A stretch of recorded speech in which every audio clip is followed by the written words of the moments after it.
Hey folks, Rob here, and got another scope to bring you today.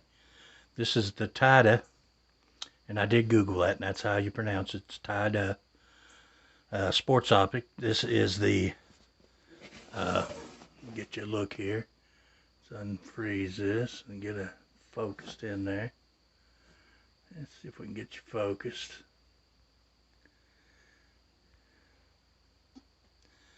But this is the Tydeux 30mm 4x16x52 illuminated reticle with an illuminated circle. And they must have sold out of this particular model on Amazon because I can't find this one. They have a couple other models. They have a lower powered one, and then they have a 6.5x25. And I'll leave the link to the 6.5x25 in the description. And from now on, I will be putting all my links in my campsite page. That way I don't have problems with YouTube and links to things that they don't like. So if you'll just hit that campsite link, it'll take you over there. And there'll be all the links to all the stuff that I've reviewed over there. And this is a, I'm forgetting if this is a first focal plane or, but here is your instruction manual. Pretty straightforward. Tells you a little bit about it in here. We won't go too much into that. It's just a scope. But this seems to be, looks like it will be a well-made scope. It has like a 4-inch sunshade, which is very nicely made. It's got like a matte finish on the inside. That's nice. It's kind of shinier on the outside, and it's got a dull matte finish on the inside. Let's see if I can get you a look at that. This phone is getting aggravating as far as trying to get it to focus and do what it's supposed to do. But anyway, that's your sunshade. And then you have in here the rifle scope itself. Now this does have illuminated reticles. And we'll take that out. And they have it packaged in here, tied up in a plastic bag like most of these come. It has a lens cleaning cloth in there and an Allen wrench.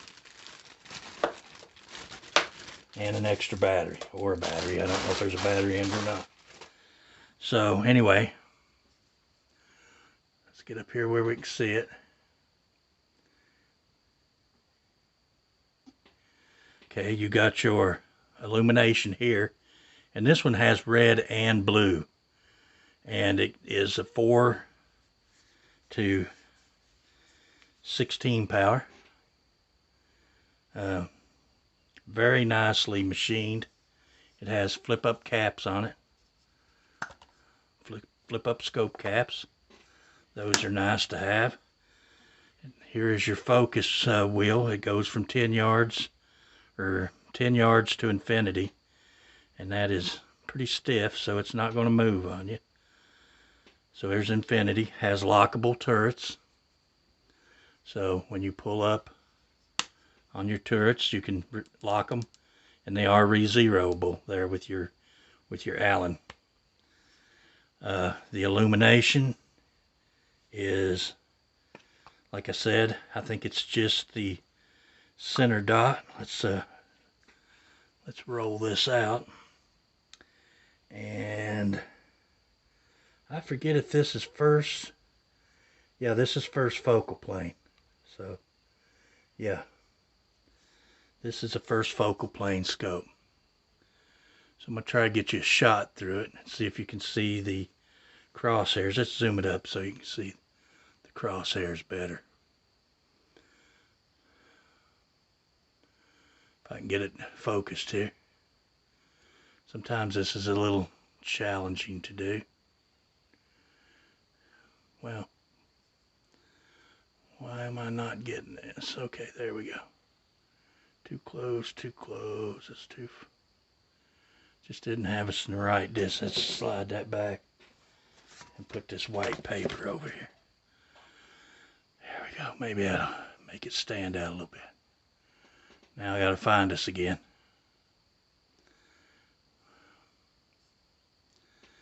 My camera's aiming down because that box was so long. Hold on, let me readjust this thing. Alright, now let's see if we can get a look at it. There's your reticles down there. And it is the first focal plane. Glass looks good and clear, although you can't tell it from me shaking it all over. Now let's turn our illumination on. Let's go to blue. And I don't know if you can tell, but that dot in the center is definitely blue. Let's see if you can see that or not. But that's at blue at its highest setting. So the dot is illuminated. And let's turn it to red. Let's go to red's highest setting. And see if you can see the dot down there. There, it's focusing more on the reticle, I think, so hopefully you can see that dot. But anyway, this seems to be a nicely machined, nicely made scope. There is your controls for your dot reticle. It's really just basically a dot, and your adjustment ring there rolls really easy. Your turrets, I do like this big adjustment knob for your focus. Goes all the way from 10 back to infinity. So very nice. The anodization on it is really nice. The glass has a nice coating. It's a heavy scope. It's not lightweight. But you got the features of the illumination and the that's added weight to it. It's just a heavy made scope, 30 millimeter, and I think this is what, 56, 52 millimeters. So that's a big objective lens there, 52 millimeter. So we'll definitely probably have to use some higher rings to mount this. So anyway, guys, this is just a first look at the Tydeux 4x16 by 30 millimeter by 52. We're going to be mounting this up on the Mark II here in a day or two, and giving her a shot, see what we can do with her. You do have your adjustment on your ocular lens there, so you can adjust your ocular, get those crosshairs as sharp as you can get them. And guys, this just seems like a high quality scope, and they're not an inexpensive scope. They're kind of what I would call mid-range. For a first focal plane, I think this was around the $300 mark. So anyway, guys, take a look at the Tydeux stuff on Amazon. We're going to try it out, see how it works, maybe do a tracking test on it, and give it a whirl, see what it does. Anyway, guys, I appreciate y'all watching, and don't forget to give me a thumbs up, leave a comment. If you're not a subscriber, feel free to subscribe, and we'll see you guys on the next video. Oh, before we do that, let's try the sunscreen on it.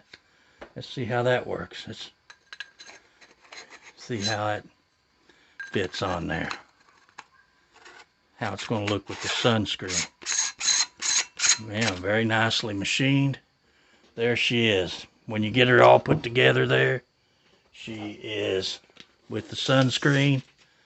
Oh, about 18.5 inches long. So she's definitely a long scope. Anyway, guys, thank you for watching. And until the next video, we'll see you later.